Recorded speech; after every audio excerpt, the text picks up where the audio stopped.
आप देख रहे हैं सिड्स इंडिया न्यूज, आवाज भुजनुत। दामाद है तो सदस्य भी है। साथियों, अगली कड़ी में बुद्धम न्यूज के हमारे पंकज जी आए हुए हैं, हाजीपुर से चल के आए हैं। मैं पंकज जी से निवेदन करूंगा कि आप भी श्रद्धासुमन अर्पित करते हुए अपने विचार देंगे और इनके बाद लड्डू बाबू तैयार रहेंगे। पंकज जी।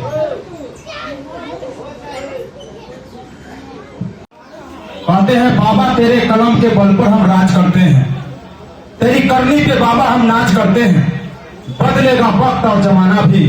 जय भीम, जय संविधान, जय कबीर साहब से इस भाषण का आगाज करते हैं।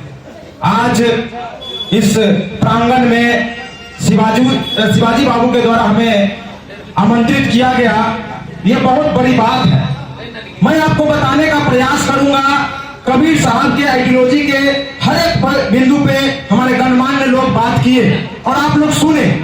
लेकिन जब हम लोग जाते हैं भारतीय मूल्यवासी सांस्कृतिक मंच में तो सभी लोग ओवर एज के होते हैं, जिनका उम्र 40 साल, 50 साल, 60 साल होता है। तो लोग इस चीज को उतना समझ नहीं पाते हैं, लगता है कि धंधा चलेले है, एक धंधा बंदा है, इस तरह का चीज सोचता है। और हमारे लोग जो 25 साल 24 साल के बच्चे होते हैं इस चीज से कट के हटते हैं। इसकी जानकारी हमको आज से 3-4 साल पहले लगी कि आखिर ब्राह्मणवाद क्या होता है, क्षत्रिय क्या होता है, वैश्य क्या होता है। हम इतना जानते थे कि डोम चमार, हलखोर, वीर, बाकर, कोयली, कुम्हार, कलवार क्या होता है, ये तो जानते थे। लेकिन क्षत्रिय वैश्य का कंडीशन हम बाम सेव के यानी भारतीय मूल्यवासी में आने के बाद समझे। हम एक स्टूडेंट हुआ करते थे आर्य कॉलेज के, उसके बाद ये जानकारी हुई। तो इन लोगों से मैंने तर्क वितर्क किया कि आप लोग पगड़ाए हुए हैं, झूठों के आप लोग दूसरा चीज का कर रहे हैं, ब्राह्मणवादी चीज नहीं, आप अपन रोटी सेकने का प्रयास कर रहे हैं। तो ये लोग कहें कि देखो जो बात मैं बताता हूं उसको तुम मानो नहीं, जानने का पहले प्रयास करो। यदि 2 + 2 = 4 होता है, इसको तुम पहले मानो नहीं, इसको पहले तुम कसौटी पे तोलने का प्रयास करो। यदि सही है तब मानो, अदरवाइज छोड़ दो। उसके बाद इन लोगों के बातों पर मैं केयर करना शुरू किया। लगातार सोशल मीडिया के माध्यम से फेसबुक, ट्विटर, इंस्टाग्राम पर देखना शुरू किया। कहीं दलितों के बच्चियों के साथ बलात्कार होता है तो उसका FIR नहीं लिया जाता है। क्यों? क्योंकि उसका जो बलात्कार होता है भूमिहार के बाल बच्चों के द्वारा होता है, तो उसका इसलिए FIR नहीं होता है कि उसका दादा, नाना, दादा सब बैठा हुआ है जज, कलेक्टर बन के। उसका FIR क्यों होगा? समाज उसार को मनखोर वीर बादल करता, जाते जाते पुलिस दरोगा बन गया था, फूल के भांति हो जाता है, उसका जज बन के बैठा हुआ है। एक एक टेक्निकल बात मैं समझना शुरू किया और इस पर काम करना शुरू किया। मैं अभी बुद्धम न्यूज चैनल चलाता हूँ और इधर उधर पहुंचाता हूँ और कुछ बात सुनता हूँ और कुछ बताता हूँ। हुआ क्या कि मेरे यहाँ कबीरपंथी ढंग से आज से नहीं, पूर्वज से, मैं C कैटेगरी के चमार जाति से बिलोंग करता हूँ। और मेरे दादाजी सुखुदास जी, दिवंगत सुखुदास जी बहुत बड़े जमींदार हुआ करते थे। और मेरे दादाजी शुरू से ही कबीरपंथी ढंग से सभी कार्य को करते थे। लेकिन मैं ये भी नहीं जानता था कि मेरे घर में कबीरपंथी ढंग से होता है। लेकिन मेरे बाबूजी 4 तारीख को, चौथा महीना में मेरे बाबूजी छठा महीना में 1 तारीख को डेथ कर गए। तो उनका एक कार्यक्रम था। तो हम सोचे कि जब इन लोगों के साथ हम हैं तो भारतीय मूल्यवासी सांस्कृतिक मंच के तरह हम अपने बाबूजी का साथ कार्यक्रम करेंगे और उसमें 84 भोज नहीं करेंगे, जितना मन होगा उतने लोगों को खिलाएंगे, क्योंकि हमको इस पर ज्यादा पैसा इन्वेस्टमेंट करना नहीं है। क्योंकि इससे पहले भी हम लगातार 10 भोज खुद हम बर्थडे का कर चुके थे। तो हम सोचे कि इस तरह का काम होगा और इस चीज में हम रहे। तो वो कहा गया कि भाई एक तरफ जैसे यहाँ पे हुआ वैसा ही मेरे यहाँ हुआ। तो हमको 3 को भाई थे, हमको बैठा दिया गया, धोती उती पहना के बैठ गए। तो उस समय हम मुंडन करा लिए थे, लेकिन हम टिकी जो था टिकी भी छिलवा लिए थे। जब बैठ गए तो सब बात तो सही चल रहा था, होमन कमन सब चल रहा था। और हमारे जो साहेब जी आए हुए थे हमको कहते कि यहाँ दान चढ़ाइए, वहां पहुंच जाएगा। मेरा मूड गर्म हो गया, हम उठ गए वहां से। इंद्रजीत भाई मेरे साथ थे, हमारे साथी हैं, हमारे सहयोगी भी हैं। हम बोले कि जल्दी से यहाँ से हटाओ, ना तो मार हो जाएगा इससे, क्योंकि मेरे बाबूजी का पूंजी हम लगा रहे हैं और कानून ही पढ़ रहा है। हम उसके बाद फुल पैंट शर्ट पहने अपना श्रद्धांजलि समारोह का स्टेज ऐसी बनाया गया और श्रद्धांजलि समारोह का मैंने पूरा कार्यक्रम शुरू किया। और मैंने बताया कि 1/4/2021 को रोहित तदाना का मृत्यु हुआ कोविड के प्रोटोकॉल के अनुसार, चाहे जैसे मृत्यु हुई इस सबको बहुत सही है। और 1/4 को उनका मृत्यु होता है और 3 तारीख को उनका श्राद्ध कार्यक्रम होता है। आप जाके YouTube पे सर्च कीजिए कि रोहित तदाना जो न्यूज एंकर थे उनकी मृत्यु कब हुई और उनका श्राद्ध कार्यक्रम कब हुआ। क्योंकि वो जो भड़वड़ से बिलोंग करते थे, ब्राह्मण भूमिहार थे, उनका श्राद्ध कार्यक्रम 3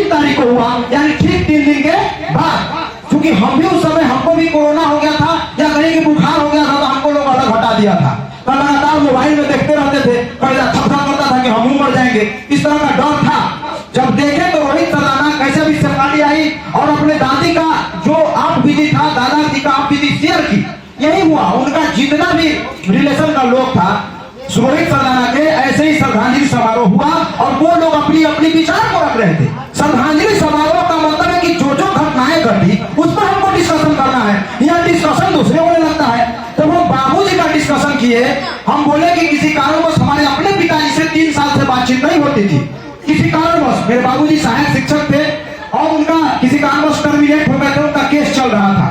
तो बाबूजी से किसी कारणवश हमारी बातचीत नहीं होती थी किसी मैटर को लेकर, ये बात हम बोले। और हमारे बाबूजी और मम्मी अभी हमारी है, हमसे ज्यादा हमारी बहन यानी उनकी बेटी उनको ज्यादा मानती थी।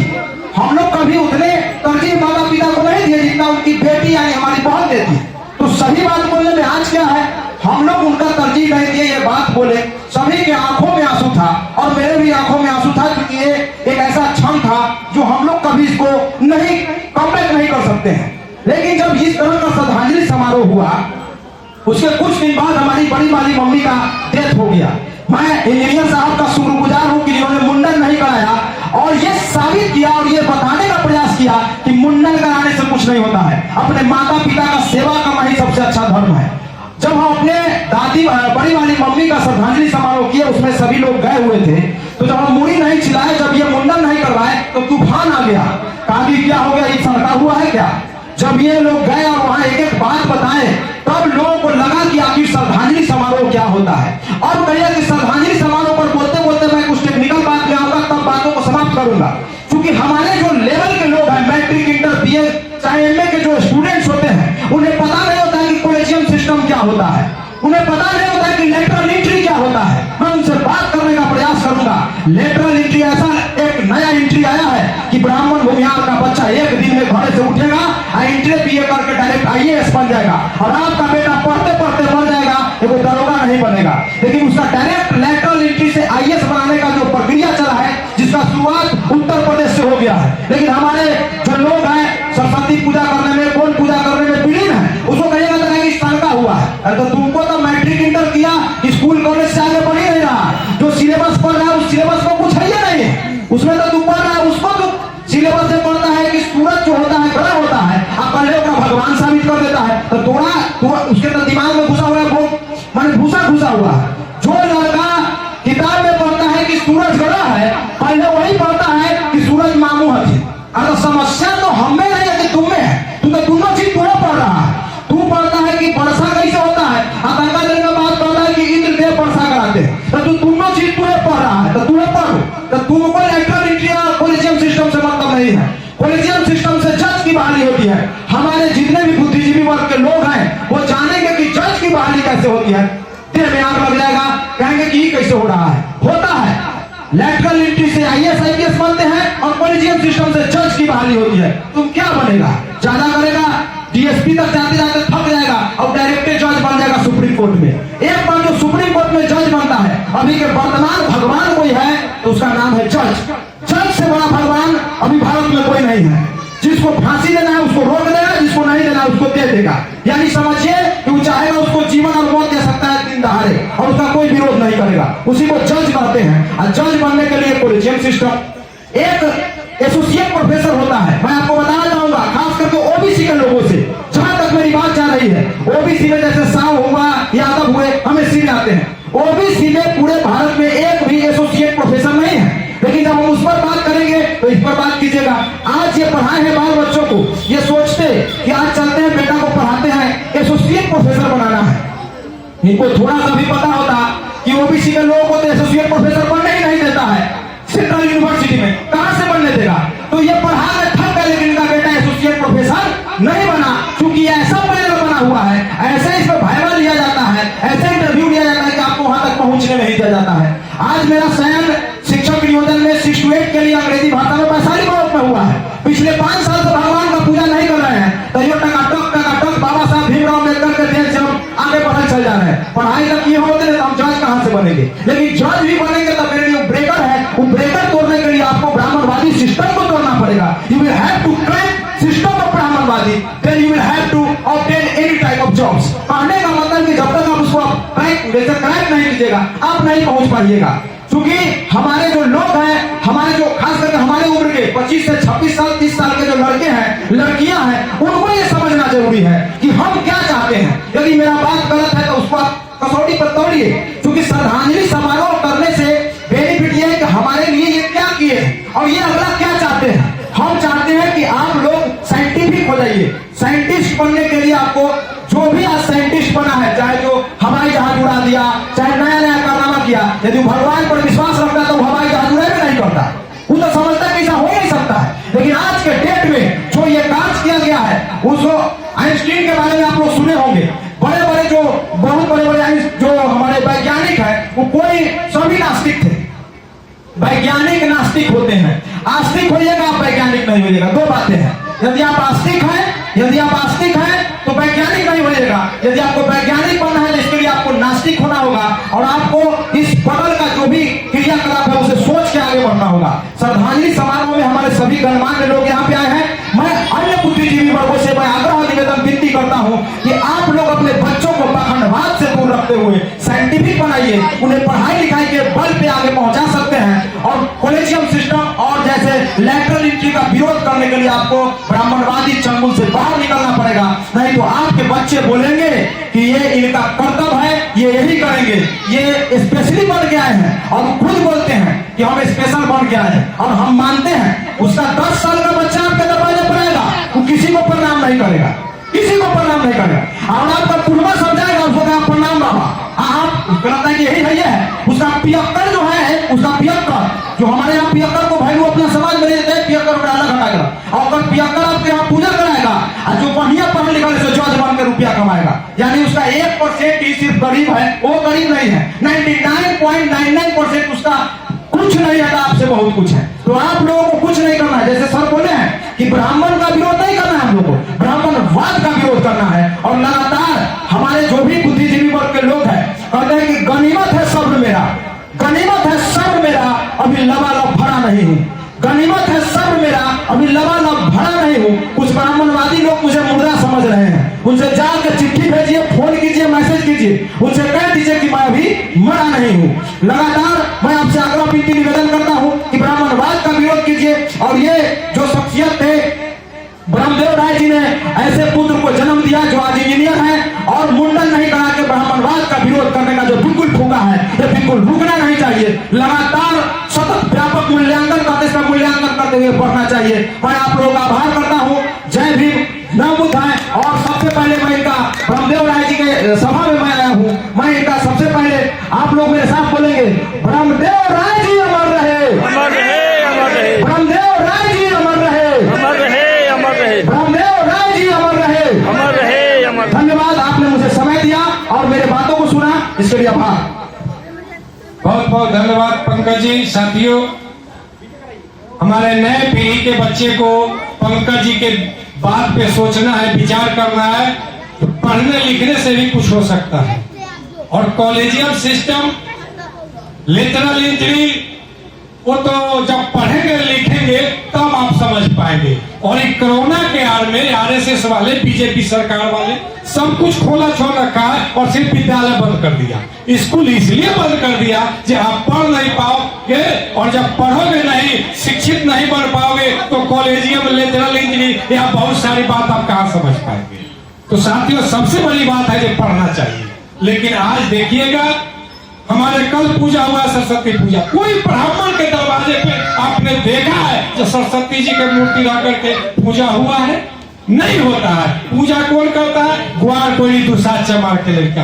वो भी कौन करता है? जो 7वें पास करके छोड़ दिया, मैट्रिक तक पढ़ के छोड़ दिया। कोई डॉक्टर, इंजीनियर, हमारे SC ST OBC के लोग हैं, उन्हें कभी सरस्वती पूजा नहीं किया। तो साथियों, पूजा से कुछ नहीं होता है, लिखने पढ़ने से होता है। इसलिए पढ़ना चाहिए। जब हम शिक्षित बनेंगे तभी हम समझेंगे। अभी हमारे 314 IAS को बहाली से रोक दिया गया 2014 में, जो नरेंद्र मोदी को हम लोग वोट दे दिए कि OBC के है। क्यों रोक दिया गया? जो इसमें ओबीसी का, SC ST ओबीसी का 314 IAS क्वालिफाई किया था, कितना का शादी ब्याह का तिलक और कार मिल गया था, उसको क्रीमी लेयर लगा करके वंचित कर दिया गया, उसको IAS नहीं बनने दिया गया। हमारे क्या % लोग जान रहे हैं, पढ़ते ही नहीं है, इसलिए जानेंगे नहीं कि क्रीमी लेयर क्या होता है। साथियों, टाइम ही नहीं है, तो इसलिए पढ़ना पड़ेगा। और लेटरल एंट्री से हमारे लोकसभा के अध्यक्ष के बेटी को डायरेक्ट IAS बना दिया जाता है, फिर बाद में 23 को बनाया है। डायरेक्ट जो IAS बनेगा, डायरेक्ट जज बनेगा। और यही बात को अंग्रेज ने जान गया था, तो 1919 में जिस समय कलकत्ता में सुप्रीम कोर्ट था, उस समय ने रोक लगा दिया था कि कोई भी ब्राह्मण जज नहीं बन सकता। आप गूगल में सर्च करके देख सकते हैं। जो अंग्रेज समझ गया जब ब्राह्मण में न्याय चरित्र नहीं होता है, 1919 में जज बनने से रोक लगा दिया। आज कॉलेजियम सिस्टम से उसी का लड़का, उसी का बेटा पोता जज बन रहा है, क्या न्याय मिलेगा? तो इसके लिए पढ़ना पड़ेगा। लेकिन हमारे बच्चे पढ़ते नहीं है, उसमें गार्जियन भी दोषी है, हमारे माँ बहने भी दोषी है। हमारे माँ बहने भी शिव चर्चा में विलीन हो जाती है, कभी संतोषी माता, कभी बीफे वाला पूजा, कभी शिव चर्चा में, कभी अपने सास ससुर को सही से सेवा नहीं किया होगा, कभी पति को सेवा नहीं किया होगा, वही महिला ज्यादा शिव चर्चा करती है। साथियों, कोई भी बेटी के अगर शादी ब्याह की बात हम लोग करते हैं, बेटा के करते हैं चाहे बेटी के करते हैं, तो क्या कोई पूछता है तो जब बउआ आपका कितना पूजा पाठ किया है, कई गो एतवार किया है, कई गो सोमवार किया है, वो आप पूछता है कि आपकी बेटी पढ़े लिखे कितनी है। लेकिन आप अपने बेटिया को पढ़ा नहीं पा रहे हैं और शिव चर्चा में चले जाते हैं। क्या शिवाजी बाबू के नतनी इंजीनियर साहब के बेटी ऐसा आपके बेटी हो सकता है? ये कभी पूजा की है बउआ? ये तो पढ़ी है। तो पढ़ना चाहिए। और माता पिता से भी निवेदन करते हैं, जब एक रोटी कम खाइएगा, थाली तक बेचना पड़े बेच दीजिएगा, लेकिन बेटा बेटी को जरूर पढ़ाइएगा। जब आगे पढ़ेगा तो अपना हक अधिकार जरूर खोजेगा। और यही हक अधिकार से वंचित के लिए विद्यालय के कोरोना के आंदोलन दिया जाता है। बहुत बहुत धन्यवाद। समय थोड़ा ज्यादा ले लिए, क्योंकि पंकज जी के बात में मेरा भी थोड़ा उद्गार आ गया था। साथियों, अगली कड़ी में मैं लट्टू बाबू से निवेदन करूंगा।